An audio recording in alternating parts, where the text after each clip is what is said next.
¿Qué tal? Buenas noches. Continuamos con nuestra segunda sesión de nuestro curso virtual Tributación Básica e Intermedia. Ahora vamos a entrar, después de entender la definición de tributo, después de entender la importancia del texto preliminar del Código Tributario, al menos de la norma 2, que me habla de la clasificación tributaria, la clasificación de los tributos, la importancia de cada clasificación y identificar también características de cada una de estas tasas. Vamos a pasar a dividir el Código Tributario. El Código Tributario está regulado por el Decreto Supremo 133/2013, ¿correcto? Está conformado por 4 libros y un título preliminar de 16 normas. El libro número 1 me habla de la obligación tributaria. Va del artículo 1 al artículo 49. Entendiéndose, tal como se señaló en la sesión anterior, que la obligación tributaria es producto de ¿qué? De un hecho imponible, y un hecho imponible es producto de ¿qué? De una hipótesis de incidencia tributaria, ¿correcto? La hipótesis de incidencia tributaria y el hecho imponible perdón, no se encuentran en ninguna ley tributaria. Están en doctrina tributaria, ¿correcto? El libro 2 me habla de la administración tributaria y los administrados. Y en diciembre de 2016 comenzamos a modificar la norma para la terminología de la asistencia administrativa mutua en materia tributaria, o sea que las ayudas entre las administraciones tributarias para el intercambio de información, y con estas pues poder determinar la obligación tributaria a los distintos contribuyentes que no pagan los tributos. El libro 3 me habla de los procedimientos tributarios, que va del artículo 103 al artículo 163. Finalmente, el libro 4 me habla de las infracciones y sanciones y delitos.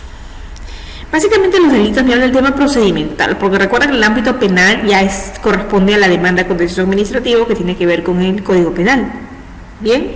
O la Ley Penal Tributaria, Decreto Legislativo 813.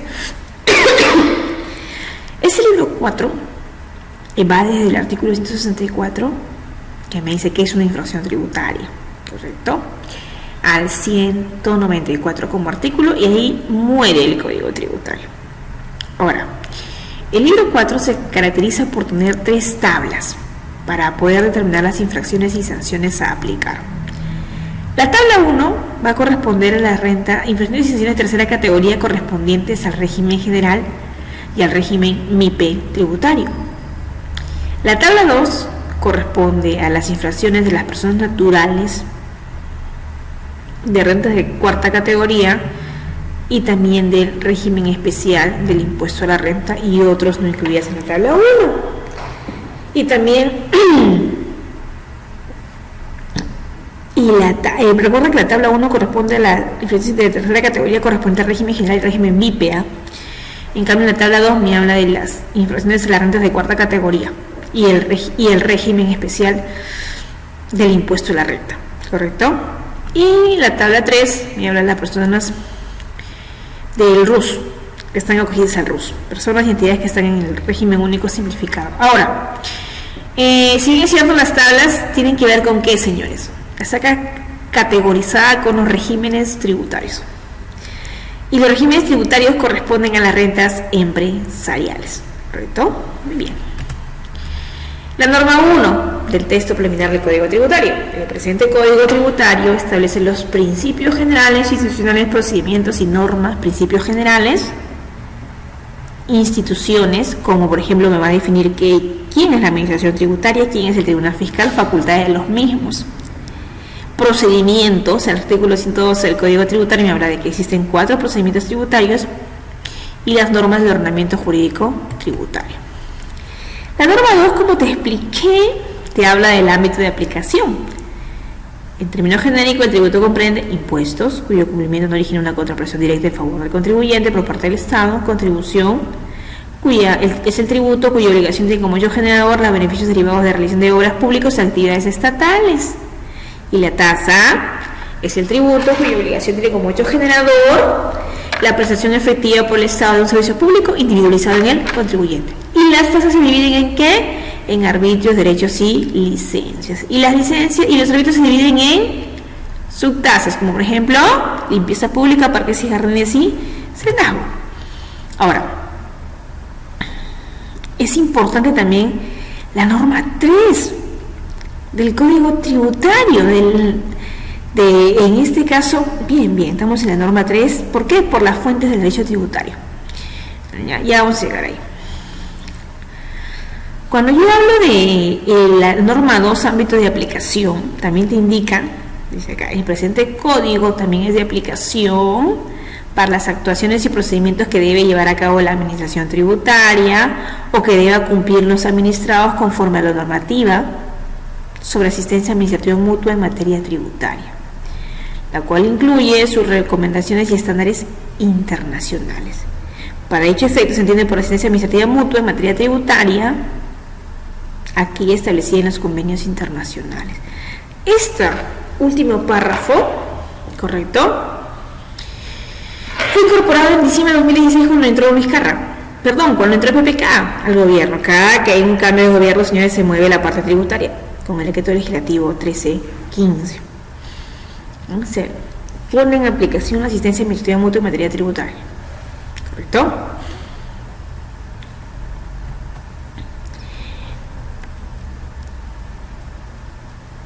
Luego tenemos el principio de legalidad y reserva de ley. Solo por ley o por decreto legislativo en casos de facultades legislativas, porque los decretos legislativos, ¿quién los emite? El Poder Ejecutivo, ¿correcto? En caso de delegación, ¿qué se puede hacer? Crear, modificar y suprimir tributos. ¿Qué más? Voy a señalar el hecho generador de la obligación tributaria, la base para su cálculo, la base imponible y la alicuota. Y también voy a señalar al acreedor tributario. ¿Te das cuenta? Con la ley tú puedes conceder exoneraciones y otros beneficios tributarios. ¿Te das cuenta? Por ley. Bien, señores. Por ley tú vas a definir las infracciones y establecer sanciones. En los casos que la administración tributaria, estamos en la norma 4, principio de legalidad y reservas de ley. En los casos en que la administración tributaria se encuentre facultada para actuar discrecionalmente, optará por la decisión administrativa que considere más conveniente para el interés público. Acá vemos que en la norma 4, el texto preliminar del Código Tributario, en su último párrafo me habla de la famosa discrecionalidad que tiene la administración tributaria. ¿Te das cuenta? En los casos en que la administración tributaria se encuentre facultada para actuar discrecionalmente, optará por la decisión administrativa que considere más conveniente el interés público.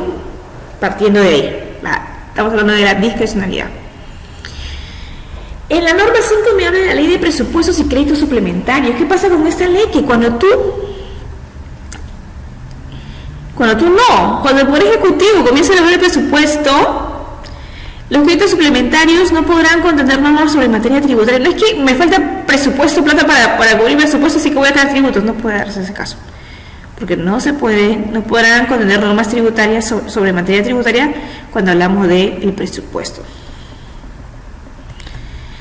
En la norma 6 me habla de la modificación y derogación de normas tributarias. Mira, las normas tributarias solo se derogan o modifican por declaración expresa de otra norma del mismo rango o jerarquía superior. La norma 7 es una de las normas más importantes, te diría. ¿Por qué? Porque justamente gracias a la norma 7 del texto preliminar del Código Tributario existen las exoneraciones, incentivos o beneficios tributarios. Pero acá están las directrices, las reglas que se debe cumplir. Si no, no te voy a dar un incentivo tributario, ni un beneficio, ni una exoneración. ¿Qué debería contener entonces? La dación de normas legales que contengan exoneraciones, incentivos y beneficios tributarios se sujetarán a las siguientes reglas. Deberá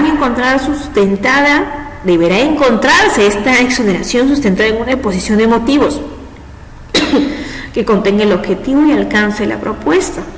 Tiene que haber un análisis cuantitativo del costo fiscal estimado.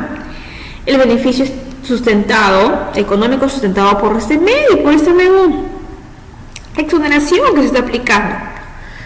Bien, señores. Y además algo muy importante, esta exoneración solamente dura 3 años, correcto, y se puede prorrogar por 3 años más. Así estamos. Bien. Esta norma 9 es una norma muy importante. Muy importante. Si quieres entender renta, no te vayas a olvidar. Si quieres entender renta, si quieres entender IGB, quieres entender ITAM, ¿correcto? Quieres poner normas supletorias como el Código Civil, lo puedes hacer, siempre y cuando no se las opongan ni las desnaturalicen supletoriamente. Se aplican los principios del derecho tributario.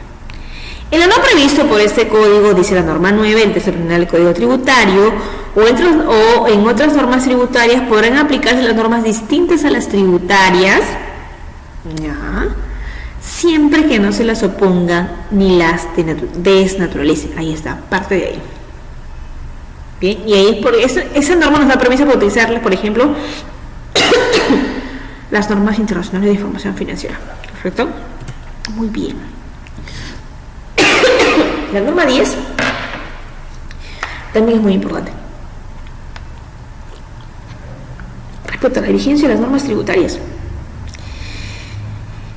Las leyes tributarias rigen desde el día siguiente de su publicación en el Diario Oficial, el peruano, salvo disposición contraria en la misma ley y se posterga su vigencia en todo o en parte. ¿Te das cuenta? ¿Quiénes son las personas? Acá está lo que te explicaba en la norma 11, que fue la que se incorporó con el decreto legislativo 1315 en diciembre de 2016 de la asistencia administrativa mutua.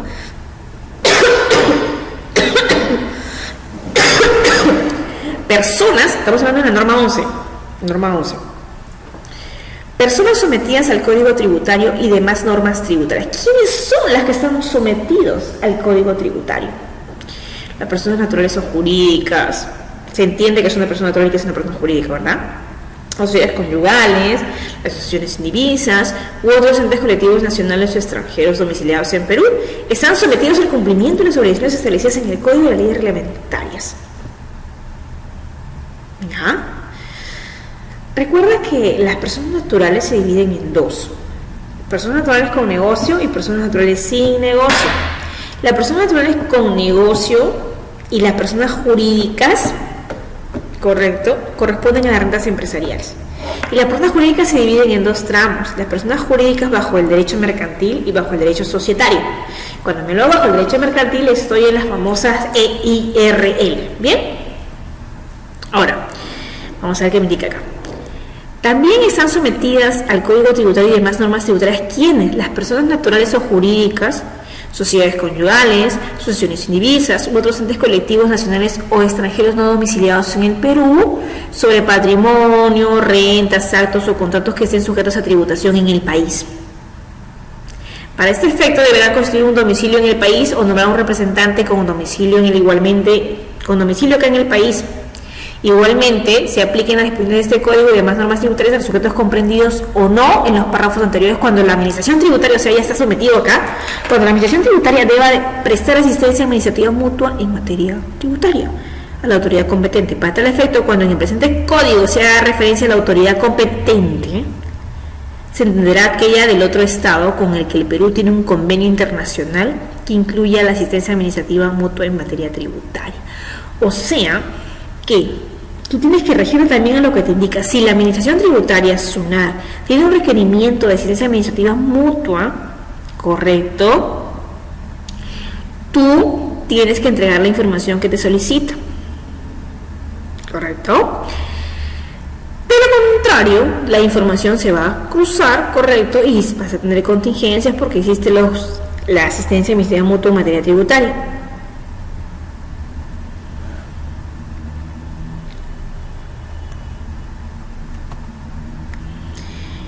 La norma 12 me habla del cómputo de plazos.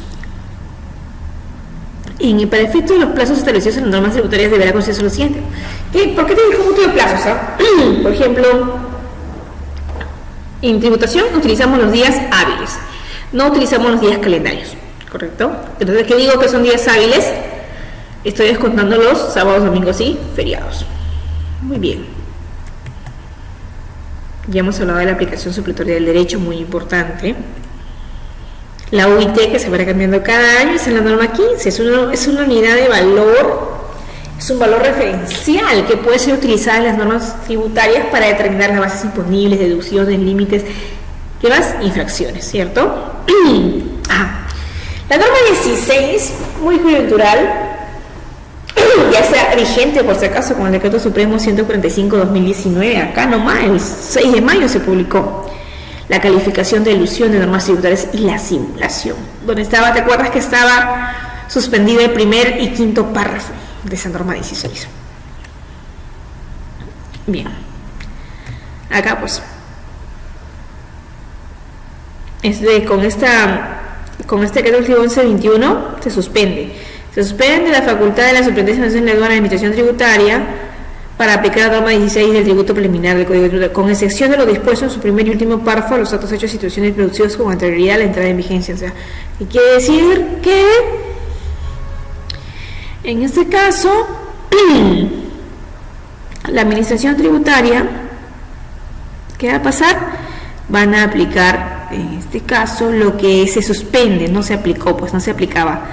Con este decreto se suspende ¿qué? La determinación de un contribuyente que haga elusión tributaria, ¿correcto? Acá está. Asimismo, se suspende la aplicación de la norma 16 del título preliminar del Código Tributario con excepción de lo dispuesto en su primer y último párrafo. ¿Qué se suspende entonces? Todo menos el primer y último párrafo, hasta que el Poder Ejecutivo, mediante Decreto Supremo, que por fin ya se publicó ahora, el 6 de mayo de 2019, Decreto Supremo 145/2019, ¿correcto? Donde está diciendo que ya por fin se reglamentó y ya está vigente la norma 16. ¿Ya? Entonces dice acá, se suspendió, pues, ¿no? Se suspende, ¿con qué se suspende, perdón? Se suspende con la ley 30.230, se suspende en el año 2014, ¿correcto? Muy bien. Las fuentes de derecho tributario tienen que ver con qué, con la pirámide de Kelsen, las disposiciones constitucionales, los tratados internacionales, las leyes tributarias, la norma con rango equivalente, las leyes orgánicas o especiales, los decretos supremos y las normas reglamentarias. Por decreto supremo el MEF reglamenta, ¿correcto? La jurisprudencia, las resoluciones de carácter general emitidas por la Administración Tributaria y la doctrina jurídica. Eso es las fuentes del derecho. Ojo, la doctrina jurídica está al final. Acá está tu pirámide de Kelsen para que tú veas lo que te he enseñado. ¿Quién está primero? La Constitución, luego vienen los tratados, luego vienen las leyes, luego vienen los reglamentos. ¿Correcto? Muy bien, señores. ¿Te acuerdas que ya habíamos hablado de este tema? Sí, ¿no? ¿Cuáles son las facultades de la Administración Tributaria? Tiene la Administración Tributaria la facultad de recaudación. Por supuesto, artículo 55 del Código Tributario. ¿Por qué? ¿Mediante qué? Porque la Administración Tributaria determina, también está la facultad de determinar la correcta obligación tributaria. La facultad de recaudación, ¿por qué? Porque si es una deuda autodeclarada por ti, contribuyente, si tú has autodeclarado ingresos, tú tienes que pagar los tributos. ¿Y quién los recauda? La Administración Tributaria. La facultad de fiscalización, muy importante, con su decreto supremo, ¿correcto? ¿Cuándo se inicia una facultad de fiscalización? Cuando te notifican que la primera carta de presentación y el requerimiento. ¿Cómo se termina? También con la notificación de qué, de los valores, ¿correcto? La RD, la RM y la OP en algunos casos. La RD se llama resolución de determinación y la RM resolución de multa. Luego te voy a aplicar la facultad sancionadora. ¿Correcto? ¿Por qué? Porque tengo que sancionarte. Finalmente la facultad de resolutoria, que vamos a resolver el conflicto sin llegar a la sanción. Entonces, ¿qué es la facultad de recaudación? La función de la Administración Tributaria para cobrar o percibir los tributos. Puede efectuarlo en forma directa a la propia Administración Tributaria o de lo contrario, indirecta. ¿Y cómo es indirecta? Pone en marcha el sistema de recaudación bancaria, mediante el cual los bancos reciben las declaraciones y los pagos de las deudas tributarias, convenios celebrados con entidades bancarias. Muy bien. Claro, cuando yo te voy a cobrar los tributos de manera forzosa, te voy aplicando procedimiento de cobranza coactiva. Ahora quiero que aprendas un conceptito que tiene que ver con las medidas cautelares previas. ¿Por qué se aplican las medidas cautelares previas señaladas en el artículo 52 del Código Tributario? Te comento, ¿ya? Porque mientras que están haciendo fiscalización, la administración tributaria se está dando cuenta que tú estás rectificando. La administración tributaria se está dando cuenta que tus documentos no cuadran con la realidad, con tu registro de compras, y menos con tus comprobantes. Tu registro de compras, perdón. Entonces se está dando cuenta que, y te das cuenta que tú has comenzado a vender todos tus activos. Entonces la administración tributaria, para cautelar el bien jurídico protegido, que es los ingresos y gastos, ¿ya?, de los sistemas, o sea, en este caso la recaudación tributaria también es el bien jurídico protegido, dice, oye, no, te voy a aplicar una medida cautelar previa. ¿Por qué? Porque yo voy a asegurarme que tú tienes que pagar la deuda, porque posiblemente te quites y no pagues nada. Entonces, el artículo 356 del Código Tributario, ¿qué me dice? La administración tributaria, antes del procedimiento de cobranza coactiva, podrá trabar medidas cautelares previas. ¿Por qué? Por el comportamiento del deudor que te estoy mostrando, pues. Y porque posiblemente, si tienes ese comportamiento, ¿por qué está trabajando un funcionario si finalmente va a ser infructuosa esa cobranza? ¿Correcto? Ahora, cuando hablamos de la facultad de determinación de la obligación tributaria, ¿quién determina? Tu contribuyente. ¿Y la administración qué hace? Verifica la correcta determinación de la obligación tributaria y también determina en el caso que te hayas equivocado. Entonces, cuando yo hablo de una determinación por el deudor tributario, su autodeterminación, pues la presentación de sus declaraciones juradas, correcto, sus declaraciones juradas anuales. Y todo esto es bajo base cierta. Cuando el acreedor tributario comienza a determinar la obligación tributaria, puede ser por base cierta o base presunta. ¿Y en qué momento voy a aplicar base presunta? Cuando tú, pues contribuyente, te van a fiscalizar, te notifican y te dicen, señores, en el primer requerimiento tienen hasta la fecha tal para que me presenten la información.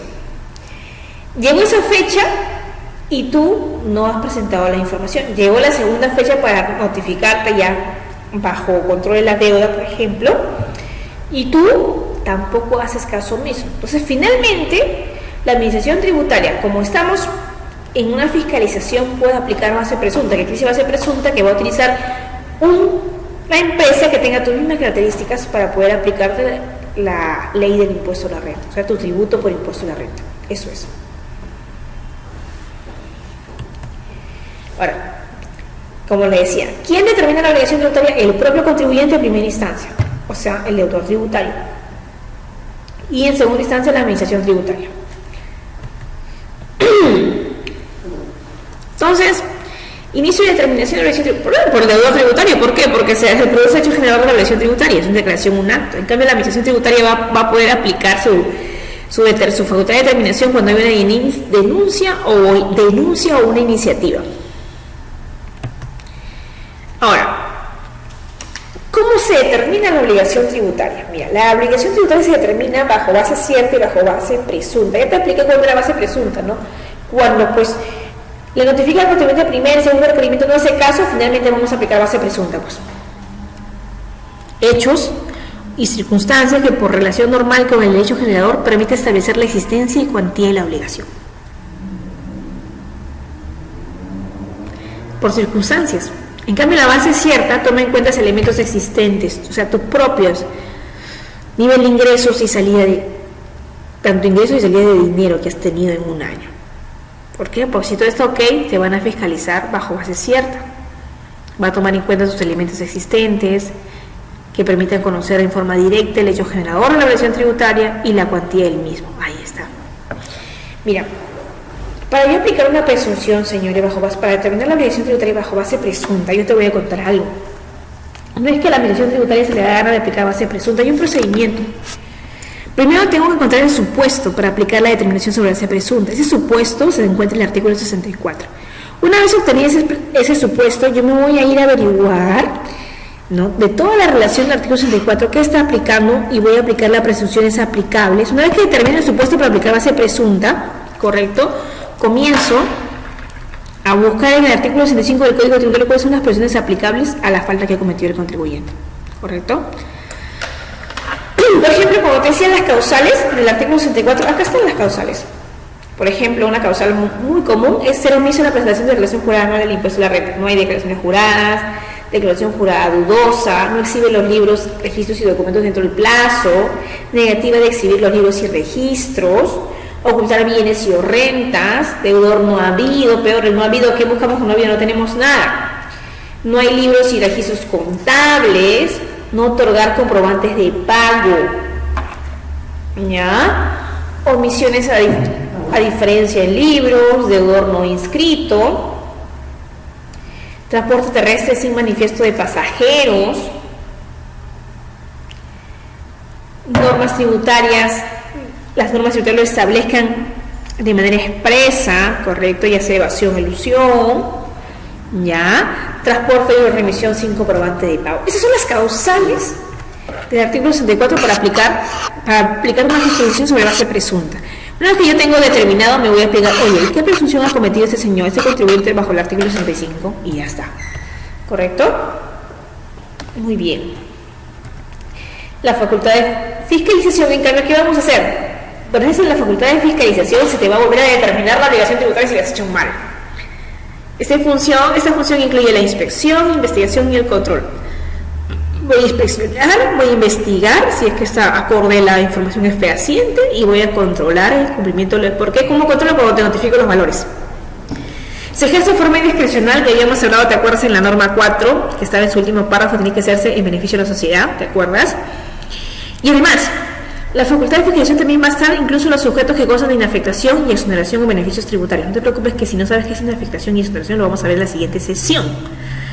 Entonces, ¿cuál es la diferencia entre una fisca y una verificación? Por Dios, una fiscalización revisa, investiga en todo o en parte la información contable del contribuyente. En cambio, la verificación comprueba los hechos y datos de los libros, compras más chiquita, ¿correcto? Mira, yo te he puesto las facultades discrecionales que tiene la administración tributaria de acuerdo a la norma 4 del artículo 62 del Código Tributario. ¿Qué quiere decir acá? En este caso, ¿qué hace la administración tributaria? Va a exigir la exhibición y presentación de registros y documentos contables. Va a requerir al tercero su información o presentación de libros y documentos.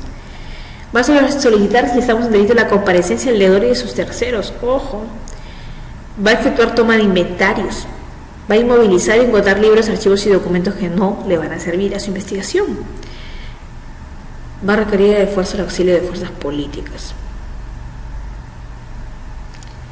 Entonces, vemos, señores, esas son dictar, esto es muy importante. Una de las facultades que a mí me encanta, que deberíamos poner más en práctica en realidad, la administración tributaria tiene que buscar nichos de evasión tributaria urgentemente para incrementar la recaudación, eliminar la evasión tributaria. Y está dentro de la facultad de la administración tributaria, que es dictar las medidas para erradicar la evasión tributaria, artículo 62, numeral 14. Dictar las medidas para erradicar la evasión. Entonces, la administración tributaria tiene esa facultad. Y tiene que explotarla al máximo, no la explota al máximo, por eso vemos grandes niveles de evasión y de informalidad tributaria. Ahora, ¿cómo se concluye la fiscalización? Con la notificación de los valores, pues, ¿correcto? ¿Y cuáles son los plazos? Los plazos del fiscalización, tenemos la fiscalización definitiva que dura 1 año y la fiscalización parcial que dura 6 meses, correcto, y la fiscalización electrónica que va a ser aplicable el siguiente año. Muy bien. Mira, el artículo 75 del Código Tributario me dice, ¿sabes qué? Los valores que emite la administración tienen que ser debidamente notificados. Por eso termina el proceso de fiscalización. Pero lo que pasa es que también el artículo 65 te señala como un podrá, como que puede ser o no puede ser, que tienes que comunicar a los contribuyentes pues lo determinado en su fiscalización previamente a la emisión de qué? Previamente, se supone, previamente a la notificación de estos valores, te dice el artículo 75, concluido el proceso de fiscalización, podrá comunicar podrá comunicar las conclusiones. Y si no quiere, debe identificar los valores. Así es. Muy bien. Bueno, pues la facultad sancionadora, señores, está íntimamente relacionada con las infracciones tributarias. Cometes una infracción y te sanciono y yo te pego como con las infracciones tributarias. Y siempre lo he señalado yo, las infracciones tributarias se dividen en 6. Inscribirse en el RUC, emitir y exigir comprobantes de pago, llevar libros y registros contables, presentar declaraciones y comunicaciones, permitir el control de la administración tributaria, correcto, y otras obligaciones tributarias se ejercen de forma discrecional. ¿Qué más hemos tenido? Ya la facultad resolutora, resolver. Por ejemplo, la administración tiene esa facultad de resolver los procedimientos de reclamación contra órdenes de pago, procesos no contenciosos, es la facultad resolutora. Muy bien. También la administración tributaria tiene 3 obligaciones. Las obligaciones de hacer, por ejemplo, tiene que hacer su chamba, actualización de las deudas tributarias en la elaboración y proyectos de normas tributarias de su competencia. Obligaciones de no hacer. La administración tributaria, estamos hablando desde el enfoque de la administración tributaria que tiene como obligación. La administración tributaria no podrá exceder en sus facultades discrecionales violando los derechos civiles, cívicos y políticos del contribuyente. Yo le llamaría esto, está yéndose contra la reserva tributaria, pues obligaciones de no hacer. Si es que la hacen, está yendo contra la reserva tributaria. Finalmente tiene la obligación de soportar. Se refiere a la función orientadora de la información verbal de educación y asistencia al contribuyente. ¿Por qué? Porque pueden venir todo tipo de delincuentes, ¿correcto? Y en este caso, perdón, disculpa, no debe decir la palabra delincuentes. En este caso, imagínate que estás en un centro de servicio y viene un contribuyente sabelotodo, o un contribuyente que está, como la mayoría de los contribuyentes, está sumamente molesto con la administración tributaria y comienza a agarrarse con el funcionario de la administración, y el funcionario no tiene la culpa de nada, es un trabajador más, pero comienza a decirle: ustedes son unos corruptos que me han enviado esta información, no quiero pagar nada, correcto, y comienza pues. Entonces eso quiere decir, la administración tributaria no le va, por ejemplo, el funcionario de la administración tributaria no le va a decir: oye, ¿sabes qué? Discúlpame, pero agarra y se pone boca a boca con el contribuyente, no le va a golpear, ¿me entiendes? No puede suceder eso, pues, porque ahí está el funcionario y tiene la obligación de soportar en ese caso. Bien. ¿Cuáles son las obligaciones de la administración tributaria? Las obligaciones son orientadas al contribuyente, ¿correcto? Mediante la reglamentación que tiene, proyectos, directivas, tiene que orientar. Obligaciones de la reserva tributaria. Toda la información que puede contener dentro de la administración tributaria no tiene por qué ser divulgada, porque es información de contribuyentes. Finalmente, el principio de legalidad. ¿Cuáles son de las...? Acá está, pues. Las obligaciones de la administración tributaria: orientación al contribuyente, reglamentar las leyes, reserva tributaria, principio de legalidad y dedicación exclusiva. Quiere decir que el trabajador de la administración tributaria no puede hacer asesoría tributaria puntual. Todo esto lo vamos a encontrar en el artículo 83 al artículo 86 del Código Tributario, por si acaso. Muy bien. ¿Qué es la reserva tributaria? Es la obligación de la administración tributaria de salvaguardar la información de todos los contribuyentes. La Constitución Política, en su artículo 2 y 5, segundo párrafo, ¿qué nos señala respecto a la reserva?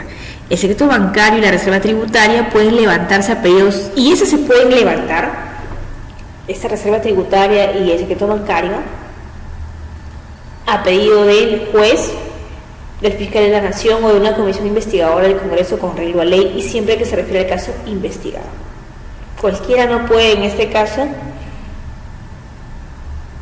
violar la reserva tributaria en el secreto bancario, ¿correcto?